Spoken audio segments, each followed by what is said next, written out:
want to first repeat what Jesus said to Peter that night. Do not fear. Do not fear. From now on, you will fish for men. Friends, you have nothing to be afraid of when it comes to your future if you're following Jesus. So I want to lead you with 3 questions that I believe will help bring your relationship with Jesus into every part of your life. I believe these 3 questions will help you merge every aspect of your life with Jesus. The first question is, what is your boat? In other words, where are you?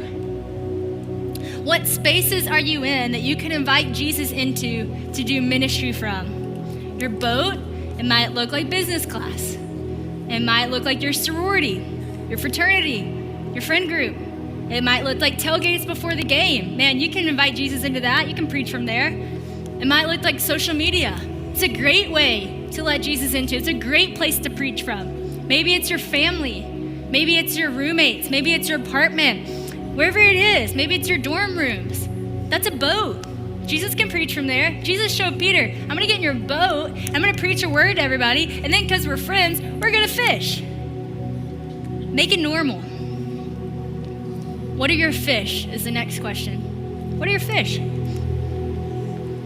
In other words, what are practical things that you've been gifted in doing that God can use to feed his people through? What are you talented in?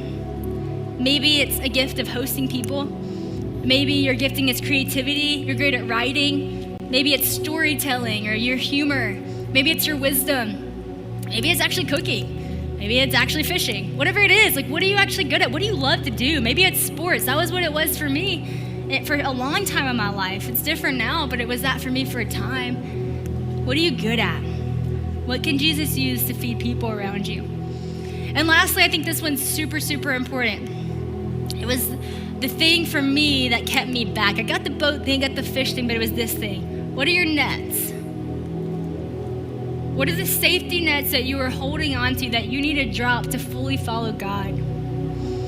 Maybe it's like me and it was the ungodly relationship that you're in. Maybe it's the major that you're in that's truly just not your sweet spot, but you're doing it because it might bring more financial peace, but it's actually bringing no inner peace because it's just not your thing.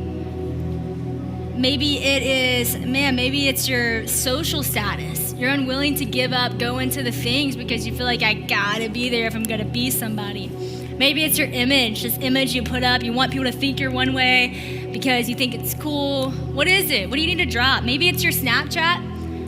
Christian and I both had to delete Snapchat at times in our life because it was unhealthy for us. Maybe it's TikTok. What social media are you just kind of abusing? What social media is leading you down an ungodly path? Be willing to drop that net. You see, your life and your ministry should not be 2 separate things, because that would mean your relationship with Jesus is not welcomed in your life.